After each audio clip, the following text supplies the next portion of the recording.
Hey everybody, this is Gaynor Milky from Plan C, Charisma Inc., and the Everyday Higher Workbook, which is linked below. And today we are on hack number 19, which is actually something that came into my attention a couple of years ago, and I thought it was a really interesting metaphor. So oftentimes in parent-child relationships, but also in adult relationships, there are ruptures that occur. So that could be somebody loses their temper and that, annoys or really frightens or, hurts somebody else, and there's a rupture that happens. And what child psychologists say is that if you can go back and repair that rupture by having a conversation about why somebody lost their temper, and it doesn't mean that the other person is bad, it's just the person who lost their temper was out of control, and that it's important to be able to manage your emotions effectively, then you can help minimize the damage. But if those repairs never happen or things are swept under the carpet,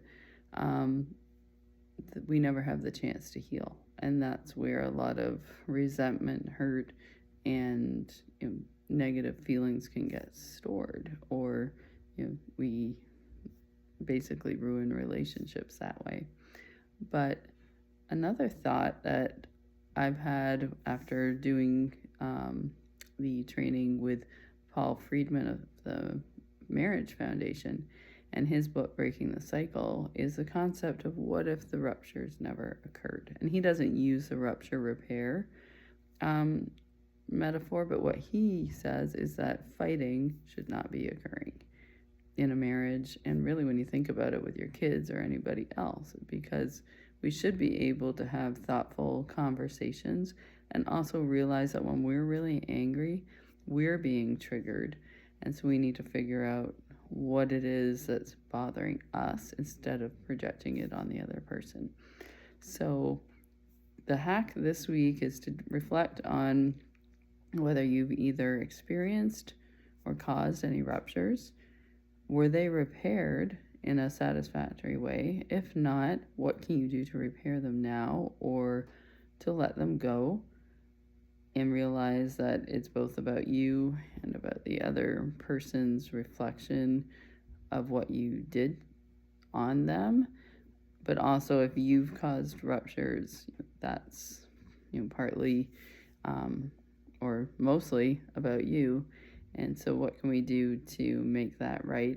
The other concept to think about going forward is how can you prevent ruptures from happening in the first place? And I think that is really, really powerful. And I think that's where we should spend most of our time this week, thinking about what do we need to do to not cause ruptures in a relationship, but instead realize that we are feeling something negative.